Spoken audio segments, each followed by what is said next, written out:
સુરેન્દ્રનગરના અનેક એવા વિસ્તારોમાં આપણે છેલ્લા ઘણા સમયથી જોતા આવ્યા છે કે ખનીજ માફિયાઓ બેફામ બનતા હોય છે. ઘણા બધા ખનીજ માફિયાઓ દ્વારા અનેક એવા શ્રમિકોને સુરંગની અંદર ઉતારવામાં આવતા હોય છે, એ પણ કોઈ પણ સેફટી વગર. ત્યારે ફરી એક વખત ગઈકાલે આપણે સુરેન્દ્રનગરમાંથી જોયું હતું કે એક જાબાઝ અધિકારી દ્વારા સુરંગની અંદર ઉતરવામાં આવ્યું હતું ને 11 જેટલા શ્રમિકોનો રેસ્ક્યુ કરવામાં આવ્યો હતો. પરંતુ શા માટે થઈને સુરેન્દ્રનગરમાં ખનીજ માફિયાઓ વધી રહ્યા છે? આજે આ જ દરેક વિષયને સમજવો છે અને ખાસ કરીને આ વિષય ઉપર વાત કરવા માટે મારી સાથે જોડાઈ ગયા છે આમ આદમી પાર્ટીના રાજુભાઈ કરપડા. રાજુભાઈ, સૌથી પહેલા તો નિર્ભય ન્યૂઝમાં તમારું સ્વાગત છે. આભાર. રાજુભાઈ, કદાચ તમારી પાસે પણ માહિતી આવી હશે કે સુરેન્દ્રનગરના થાનગઢના જે નળખંભા વિસ્તાર છે એની અંદરથી આખી એક સુરંગ પકડાઈ હતી.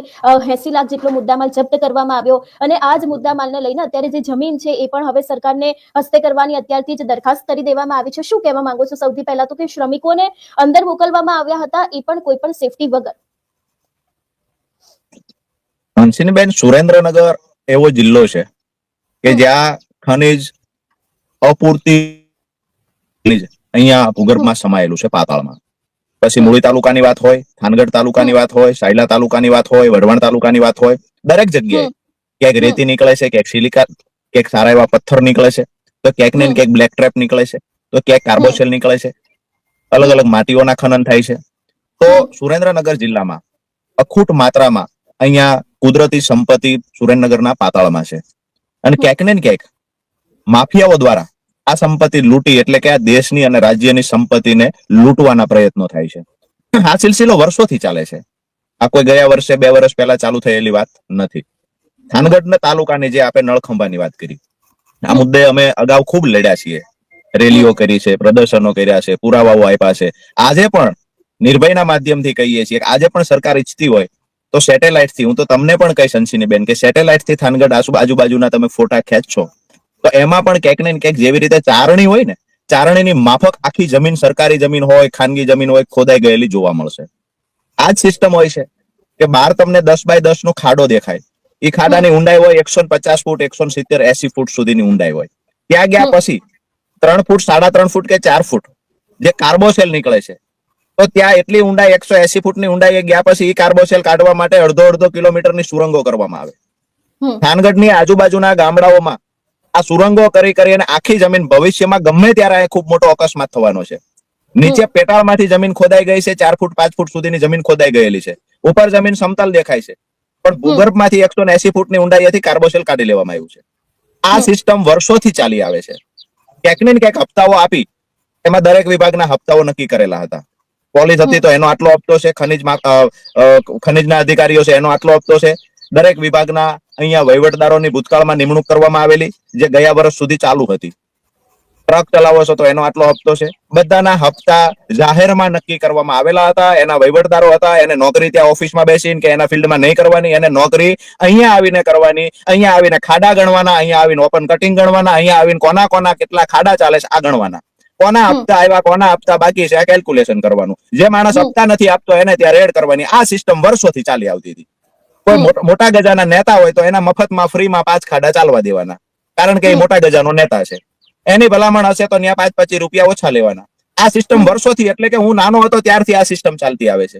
ફરક એ પડ્યો કે પહેલા જે હપ્તા હતા એમાં ઉતરોતર વધારો થતો ગયો. કોઈ જયારે જાંબાજ કોઈ અધિકારી આવે છે તો હપ્તાની રકમમાં વધારો થાય છે. મૂળ વાત એ છે કે આજે અહીંયા આજે પકડાય છે, નળખંભા પકડાણું હોય કે આની પહેલા પ્રેસ નોટ આપી અને આભાર માનીએ પ્રાંત અધિકારી સાહેબનો, જેને ખરેખર નિડરતાપૂર્વક કોઈના દબાવમાં આવ્યા વગર કામ કર્યું છે, મકવાણા સાહેબે. તો એને છેલ્લા 3 મહિનાની અંદર 300 કરોડ કરતા વધારેનો મુદ્દામાલ ને કાર્બોસેલ પકડ્યો છે. 300 કરોડ કરતા વધારે. જો આ જ રીતે તપાસ કરવામાં આવે તો ગયા વર્ષે 2200 ખાડા પૂરવામાં આવ્યા છે સરકારી પૈસાથી, એટલે કે સરકારના પૈસે 2200 ખાડા થાનગઢ અને મૂળી તાલુકામાં બૂરવામાં આવ્યા, જેમાંથી કાર્બોસેલની ખનીજ માફિયાઓ ચોરી કરી ગયા હતા. એમાંનો એક પણ 2200 ખાડામાંથી એક પણ ખનીજ માફિયા પર કાર્યવાહી કરવામાં નથી આવી, એક પણ વ્યક્તિ પર નામજોગ કાર્યવાહી ફરિયાદ કરવામાં નથી આવી. પહેલી વાર એવું બન્યું છે કે પ્રાંત અધિકારી નામજોગ ફરિયાદ કરે છે.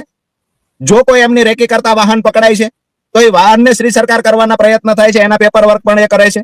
અને જે જમીનોમાં ગેરકાયદેસર ખનન પકડાય છે, ખાનગી જમીનો છે, તો એના માલિકો પર કાર્યવાહી કરવામાં આવે છે અને ક્યાંક ને ક્યાંક એ જમીનને શ્રી સરકાર કરવાના પ્રયત્નો થાય છે.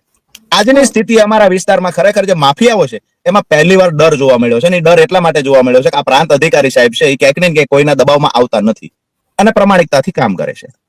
વિષય એ છે કે આજ દિવસ સુધી જે ખનન માફિયાઓ ચોરી કરી ગયા દર વર્ષે 2000 કરોડ કરતા વધારેની ચોરી થતી હંસિની બેન. આ વિસ્તારમાં દર વર્ષે 100 થી વધારે શ્રમિકોના મોત થતા હતા, જે ક્યાંય પેપર પર બતાવવામાં આવતા નહોતા. આજની સ્થિતિએ ક્યાંક ને ક્યાંક શ્રમિકો છે તો શ્રમિકોમાં પણ સમજણ આવી છે, શ્રમિકો પણ મોતનો ખેલ ખેલે છે. એમાંથી ક્યાંક ને ક્યાંક હવે શ્રમિકો અહીંથી ભાગવા માંડ્યા છે, બીજા કામે પણ ચડી ગયા છે. પણ મૂળ વાત એ છે કે જવાબદાર ક્યાંક સરકાર પણ છે કે આ વિસ્તારમાં નથી જીઆઈડીસી, આ વિસ્તારમાં કોઈને નથી, પોતાનું ગુજરાન ચલાવવા કામ તો કરવું પડશે. તો આ વિસ્તારમાં આવકનો કોઈ સોર્સ જ નથી કે લોકો ત્યાં કામ કરી શકે. એટલે ન છૂટકે પેટનો ખાડો પૂરવા માટે, પોતાના સંતાનોનો ઉછેર કરવા માટે ન છૂટકે આ સુરંગોની અંદર શ્રમિકો ઉતરે છે, ક્યાંક ને ક્યાંક 2-5 રૂપિયા કમાવાની લાલચથી. જો બીજો કાંઈ વ્યવસાય એમને મળે, બીજી ક્યાંય રોજગારી તક ઉભી કરવામાં આવે, તો આ લોકો ખરેખર ખાણોના કામ કે મોતના કામ કરવાનો કોઈ શોખ નથી. મૂળ વાત એ છે કે જે કમાય છે એ ક્યાંક ને ક્યાંક મોટા ગજાના નેતા છે. આજે નિર્ભયના માધ્યમથી કહું છું, હજુ સુધી ગમે એટલી કાર્યવાહી થઈ, ભાજપના મોટા ગજાના નેતાઓ પર આજ દિવસ સુધી કાર્યવાહી નથી થઈ, જેને દર વર્ષે 100 કરોડ રૂપિયાની કમાણી કરી છે. એવા આજ પણ એક પણ વ્યક્તિ પર કાર્યવાહી નથી થઈ.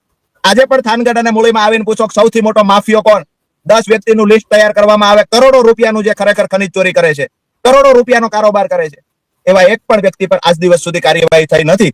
અપેક્ષા રાખીએ કે આવનાર સમયમાં એમના પર પણ કાર્યવાહી થાય. જી રાજુભાઈ, આમાં તો ક્યાંક જે તકલીફ છે એ સામાન્ય જનતાને પણ પડતી હોય છે. આપણે અવારનવાર એવા કિસ્સાઓ પણ જોતા આવ્યા છે કે રેતી ખનન માફિયાઓ છે એ આ બધી વસ્તુઓ લઈને જ્યારે ડમ્પરના માધ્યમથી જતા હોય છે, એ સમયે સામાન્ય લોકો, જે લોકો રોડ રસ્તા પર પોતાનું ગુજરાન ચલાવવા ચાલતા હોય અથવા તો પછી પોતાના ઘર હોય, તો એને પણ ક્યાંક નુકસાન પહોંચાડવામાં આવતું હોય છે. ઘણા બધા લોકો તો આની નાની અંદર મરી પણ જતા હોય છે. એવા પણ અનેક કિસ્સાઓ સામે આવે છે. તો ક્યાંક લોકોના પૈસામાં સામાન્ય જનતા કેમ પીસાય? આ ગુજરાત છે હંસિની બેન. અહીંયા તમે પૈસા ફેંકશો, હું બધા અધિકારીઓ પર આક્ષેપ નથી કરતો, પણ તમારા ખિસ્સામાં પૈસા હશે તો કાયદો પણ તમારા ખિસ્સામાં હશે. આવું દેખાય છે. ઓવરલોડ ભરેલા ડમ્પર રોડ પર બેફામ ચાલે છે. મને ને તમને દેખાય છે, સામાન્ય લોકોને દેખાય છે, જવાબદાર અધિકારીઓ નથી દેખાતા એવું તો છે નહીં. નંબર પ્લેટો ડમ્પરને હોતી નથી, ઓવરલોડ બેફામ ચાલે છે. ડમ્પર ચલાવનારા ડ્રાઈવરો પાસે લાયસન્સ નથી હોતા, વારંવાર એક્સિડન્ટો કરે છે. શા માટે આ બધું કોના ઈશારે થાય છે? કયા ડમ્પરના માલિક પર કાર્યવાહી કરવામાં આવી? ક્યાંક ને ક્યાંક પૈસા આપી અને તમામ પ્રકારના વહીવટો થાય છે. આ પ્રાંત સાહેબ જેવા અહીંથી બદલી થશે અને જો આવા નવા કોઈ અધિકારી આવે તો ઠીક છે, નહીતર આ કાળો કારોબાર ફરી વખત ચાલુ થઈ જશે, ફરી વખત ધમધમતો થઈ જશે. અહીંયાથી જે પૈસા ઉઘરાવવામાં આવે છે કમલમ સુધી પણ જાય છે, ગાંધીનગરમાં બેઠેલા લોકો સુધી, અધિકારીઓ સુધી, નેતાઓ સુધી જાય છે. સુરેન્દ્રનગરનું કમલમ બનાવવામાં આવ્યું, આ જ ખનીજ માફિયાઓ એમાં પૈસા આપ્યા છે. નામ સાથે કહી શકીએ, કોઈ ભાજપના નેતાનું નામ જોઈતું હોય તો હું નામ આપી શકું કે આ વ્યક્તિએ તમને પૈસા ચૂકવા છે અને એને કઈ ના આપ્યા છે કે ભાઈ અમારી ખનીજની ખાણો ચાલશે, એમાં જરૂર પડે તમે મદદ કરજો. ભાજપના નેતાઓએ જવાબદારી લીધી હતી. આ જ ખાણો ચાલુ કરવા માટે જયારે બારોટ સાહેબ હતા ત્યારે એની બદલી કરાવવા માટે ભાજપના નેતાઓ ગાંધીનગર સુધી જતા હતા. અહીંયાના ધારાસભ્યએ મુખ્યમંત્રીને કહેલું છે કે આ ખનીજ માફિયાઓએ આપણને ખૂબ ભાજપને મદદ કરી છે, ખનીજ માફિયાઓની ખાણો ચાલુ કરવા દો. તમે કોને ફરિયાદ કરો? સત્તા પક્ષમાં ચૂંટાયેલા ધારાસભ્યો જો એની ફેવર કરતા હોય, આજ આટલી બધી ઘટનાઓ બને છે, ધારાસભ્યોનું એક પણ નિવેદન સામે નથી આવતું, સાંસદ ચૂપ છે. ખરેખર એમની તો નૈતિક જવાબદારી બને કે આવા અધિકારીઓને બિરદાવવા જોઈએ. વિષય એ છે કે પૈસા આપો છો તમે તો બધું ચાલવા દેવાનું છે. સામાન્ય માણસ નાના એવા કેસમાં પકડાશે, કોઈ નાની એવી બે દારૂની બોટલમાં પકડાશે, કોઈ જુગાર રમતા 25-50 રૂપિયામાં પકડાશે. હું નથી માનતો કે આ કાંઈ પ્રવૃત્તિ કરવી જોઈએ, પણ એમાં જો પકડાય છે તેના વરઘોડા કાઢવામાં આવે, ફુલેકા કાઢવામાં આવે. ગૃહમંત્રી આવીને કે ભાઈ કોઈને છોડવાના નથી, કાયદામાં રહેશો તો ફાયદામાં રહેશો. અમારા આ વિસ્તારમાં તો એ સિસ્ટમ છે, ભાજપમાં રહેશો તો ફાયદામાં રહેશો. અમારા આ વિસ્તારની અંદર કોઈના ફુલેકા એવા લોકોના કાઢવામાં આવે છે જે નાની 2-5 રૂપિયાની ચોરી કરતા પકડાણો હોય, કરોડો રૂપિયાની ખનીજ ચોરી કરી ગયેલો માણસ હોય. આજે પણ થાનમાં હિસ્ટ્રી સીટરો છે જેને કરોડો રૂપિયાની ચોરી કરી છે, લક્ઝરિયસ ગાડીઓમાં ફરે છે, મોટા મોટા બંગલાઓ બનાવ્યા છે.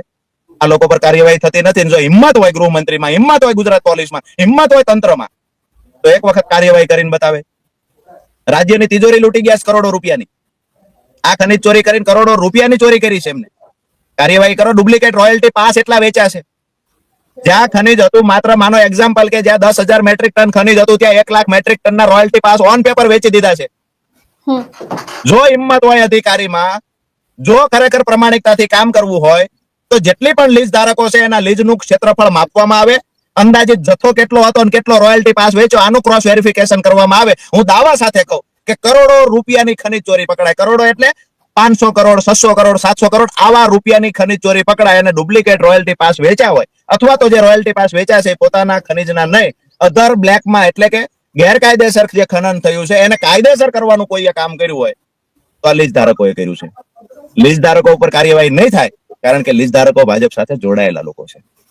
જી રાજુભાઈ, એક છેલ્લો સવાલ પૂછવા માંગીશ, એ બાદ પૂર્ણ વિરામ કરીશું.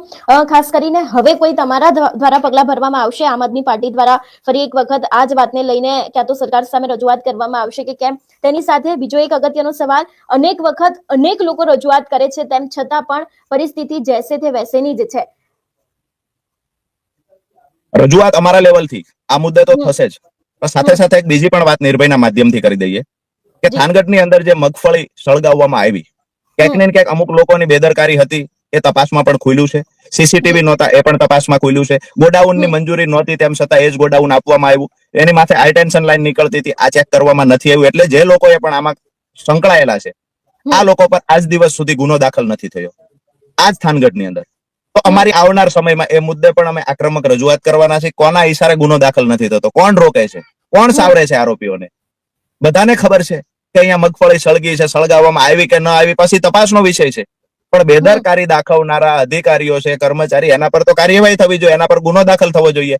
આજ દિવસ સુધી ગુનો દાખલ થયો છે, કોઈનું નામ આપવામાં નથી આવ્યું, એક પણ આરોપીની ધરપકડ કરવામાં નથી આવી. આ મુદ્દે તો અમારી રજૂઆત થશે જ, પણ આવનાર સમયમાં જે લીઝ ધારકો છે કે જેને ખોટી રીતે રોયલ્ટી પાસનો દુરુપયોગ કર્યો છે, આ મુદ્દે પણ આવનાર સમયમાં અમારી રજૂઆત થશે.